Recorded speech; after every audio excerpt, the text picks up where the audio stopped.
प्रिय विद्यार्थियों, आपके व्याकरण के दृष्टिकोण से जो आपके सामने जो टॉपिक है पारिभाषिक शब्दावली, वो काफ़ी महत्व का टॉपिक है और इससे संबंधित भी आपके प्रश्न पत्र में अनिवार्य हिंदी में प्रश्न पूछे जाते हैं। पारिभाषिक शब्दावली, पारिभाषिक जैसे कि पारिभाषिक का मतलब सीधा सा ये होता है कि कोई निश्चित परिभाषा वाले जो भी आगे है शब्द, निश्चित परिभाषा वाले जो भी शब्द है वो पारिभाषिक शब्द कहलाते हैं। अर्थात वो शब्द जो ही हमारे सामने आते हैं या हमारे स्मृति में आते हैं, हमारे ध्यान में आते हैं, तो तुरंत ही हमें मालूम पड़ जाता है कि इसका ये अभीष्ट उत्तर होगा, इसका ये अभीष्ट अर्थ होगा। और इसी प्रकार से शब्द मिलते मिलते वो शब्दावली बन जाते हैं, यानी कई शब्द जो मिलते हैं वो शब्दावली कहलाता है। तो हम इसको थोड़ा और गहराई से देखेंगे। पारिभाषिक शब्दावली ज्ञान की किसी विशेष विधा कार्य क्षेत्र में प्रयोग किए जाने वाले शब्दों की उनकी परिभाषा सहित सूची पारिभाषिक शब्दावली या पारिभाषिक शब्दकोश कहलाती है। उदाहरण के लिए गणित के अध्ययन में आने वाले शब्दों एवं उनकी परिभाषा को गणित की पारिभाषिक शब्दावली कहते हैं। पारिभाषिक शब्दों का प्रयोग जटिल विचारों की अभिव्यक्ति को सुचारू बनाता है। यानी कोई जटिल शब्द को बार बार उसका अर्थ देखने की कोशिश करेंगे तो तुरंत ही उसको समझने की आवश्यकता नहीं पड़ेगी कि इसका अर्थ किस प्रकार से होगा, कि एक बार हम यदि उसको समझ लेंगे तो हमारी स्मृति में हो जाएगा कि हाँ, इसका अर्थ ये होता है और ये गणित में काम देता है, ये कृषि में काम देता है, ये व्यापार में काम देता है। अलग अलग शब्द अलग जगह पर काम में आते हैं। आगे आप देखें, द्विभाषिक शब्दावली में एक भाषा के शब्दों का दूसरी भाषा में समानार्थक शब्द दिया जाता है। उस शब्द की परिभाषा भी की जाती है। अर्थ की दृष्टि से किसी भाषा की शब्दावली दो प्रकार की होती है। ध्यान दें, अर्थ की दृष्टि से सामान्य शब्दावली और पारिभाषिक शब्दावली।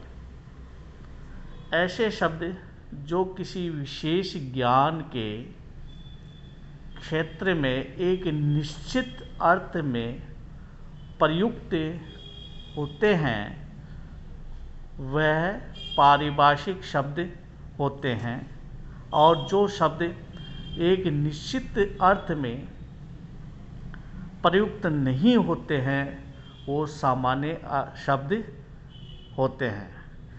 यानी कि जो केवल निश्चित अर्थ ही वो अपना प्रकट करेंगे, ऐसे शब्द जो निश्चित अर्थ ही प्रकट करेंगे वो पारिभाषिक शब्द कहलाएंगे, और जो एक तरह से निश्चित अर्थ के अलावा भी दूसरी जगह भी प्रयुक्त होते हैं वो सामान्य शब्द कहलाएंगे।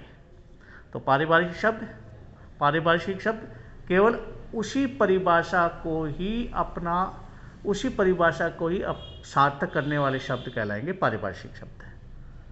केवल जो शब्द जो दे रखा है, जो शब्द सामने आता है, उससे तुरंत ध्यान पड़ जाएगा कि इसका अर्थ यह है, और दूसरी जगह पर वो अर्थ वैसा काम में नहीं आता है, वो पारिभाषिक शब्द कहलाता है। कुछ समय पूर्व तक ये शब्द सीमित थे, परंतु जिस द्रुत गति से विज्ञान का दायरा बढ़ रहा है, पारिभाषिक शब्द भी बढ़ते चले जा रहे हैं। वैज्ञानिक शोध, नूतन संदर्भ, प्रसंग। अब उपादेयता के आधार पर देश काल की सीमा का अतिक्रमण कर जाते हैं। इस कारण इस वर्ग के शब्द अंतर्राष्ट्रीय शब्द बन जाते हैं। हमारे अपने देश में ऐसे अंतर्राष्ट्रीय शब्दों को या तो यथावत अंगीकार कर लिया जाता है अथवा उनके लिए एक नूतन शब्द का निर्माण किया जाता है। ये शब्द एक सुनिश्चित क्षेत्र से जुड़े होते हैं और इनका एक सुनिश्चित आशय होता है। उक्त कारणों से ही हिंदी को भी समयानुसार संप्रेषणीय बनाने के लिए पारिभाषिक शब्दावली से संपन्न बनाने हेतु निरंतर प्रयास किया जा रहा है। वर्तमान में इसके लिए मुख्य रूप से 4 प्रक्रियाएं अपनाई जाती है, जिनका विवरण निम्नवत है। पहला है ग्रहण। इसके अंतर्गत किसी भी बहुप्रचलित अंतर्राष्ट्रीय शब्द को यथावत ग्रहण कर लिया जाता है। यानी शब्द वो हमारा नहीं होता है, बल्कि वो दूसरे देश का होता है, लेकिन वो शब्द ऐसा होता है कि उसको सभी लोग, सभी देशों के लोग, लगभग सभी देशों के लोग ऐसे कैसे जैसा है वैसा ही ग्रहण कर लेते हैं।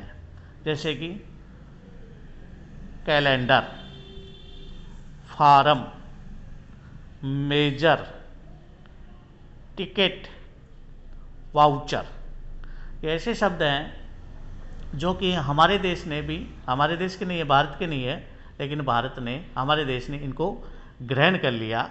इसलिए ये एक तरह से इनके जो शब्द ये सामने आते हैं तो हमें ध्यान पड़ जाता है कि इसका मतलब क्या होता है। कैलेंडर का मतलब सीधा से जानते हैं, पंचांग होता है। मेजर एक रैंक होता है। टिकट एक रसीद होती है जिससे यात्रा या अपना एक निश्चित प्रयोजन होता है उसको पूरा करना होता है। इसके आगे है अनुकूलन। हमने 4 प्रकार के 4 भागों में इसको बांटा था। आगे अनुकूलन। इसके अंतर्गत बहुप्रचलित अंतर्राष्ट्रीय शब्द को ग्रहण करके हिंदी के उच्चारण के अनुसार परिवर्तित कर लिया जाता है। यानी कि वो होता तो दूसरे देश का है, लेकिन वो हमारे जिह्वा के अनुसार, हमारे बोलने के हिसाब से, हमारे उच्चारण के हिसाब से हम उसको अपना लेते हैं, सहज रूप से अपना लेते हैं, अपनी तरफ से शब्द बना लेते हैं और वो आसानी से हमारे जिह्वा पर, हमारे उच्चारण में आ जाता है। जैसे कि अकेडमी, अब इससे शब्द बना अकादमी। अकेडमी, इससे शब्द बना अकादमी। देखिए कॉलोनल, शब्द तो है कॉलोनल, लेकिन हमारे जिह्वा पे आसानी से चढ़ा कर्नल। इसी प्रकार से मशीन, टेक्निक, तकनीक, ये भी शब्द हमारे जिह्वा के अनुसार ही, हमारे उच्चारण के अनुसार ही, हमारी सहजता के अनुसार ही हम अंगीकार करते चले गए। तीसरा है निर्माण। इसके अंतर्गत किसी भी पारिभाषिक शब्द की विशिष्टताओं या उससे संबंधित संदर्भ, तथ्य या वस्तु की विशिष्टताओं को दृष्टिगत कर हिंदी में पारिभाषिक शब्दों का गठन किया जाता है। पारिभाषिक शब्दों का गठन किया जाता है, यानी कि उनमें कोई विशिष्ट विशेषता रहती है और विशेष संदर्भ में वो काम में आते हैं, तो वो उनका एक तरह से उन शब्दों का गठन करके वो हिंदी में उनको काम में ले लिया जाता है। जैसे कि स्टेनो, स्टेनो का हिंदी में आशुलिपिक, आशुलिपिक का सीधा सा अर्थ है जो द्रुत गति से लिखने का कार्य करे, जो तेज गति से लिखने का कार्य करे वो स्टेनो। पेंसिल यानी कि अंकनी, जिसके द्वारा अंकन किया जाए। फाइल संचिका, फाइल संचिका जिसमें आवश्यक कागजात का संचय किया जाए, वो फाइल। इसी प्रकार से जो चौथा जो भाग देखेंगे वह है संचयन। उक्त तीनों प्रक्रियाओं से जब उचित पारिभाषिक शब्द उपलब्ध नहीं होता तब संचयन की प्रक्रिया अपनाई जाती है। इसके अंतर्गत देश की विविध भाषाओं से उपयुक्त शब्द का चयन पारिभाषिक शब्द के रूप में किया जाता है। ऐसे चयनित शब्दों के लिए ये आवश्यक होता है कि अन्य क्षेत्रों भाषाओं को बोलने वाले लोग भी उसे सहज ही स्वीकार कर लेवे। यानी कि वो हम जहाँ पर रहते हैं वहाँ पर तो नहीं बोलते हैं, लेकिन हमारे सीमावर्ती जगह पर उनको ज़रूर बोलते हैं, और वो जब वो शब्द हमारे संपर्क में आते हैं तो हमें ये लगता है कि वास्तव में इन शब्दों का हम चयन कर सकते हैं, इनको हमें काम में ले सकते हैं। जैसे कि तेलुगु शब्द है एमेटर, इसका अर्थ होता है शौकीन। तो इस प्रकार से और भी जो शब्द है, जो कि हमारा जो भारत देश है उसमें कई भाषाएं बोली जाती है, और कई भाषाएं बोलने के कारण से अलग अलग भाषाओं में ऐसे कई शब्द आते हैं जो कि हमारे बोलने में और अच्छे लगते हैं, और उसका अर्थ एक बार समझ में आने के बाद में वो फिर हमारे क्षेत्र विशेष में, अंचल विशेष में वो चलने लग जाते हैं। तो ये पारिभाषिक शब्द आपके व्याकरण में आते हैं, तो इनका अपन अध्ययन करेंगे और इस पारिभाषिक शब्दों को भी अपन आज ज़्यादा से ज़्यादा देखने की कोशिश करेंगे। धन्यवाद।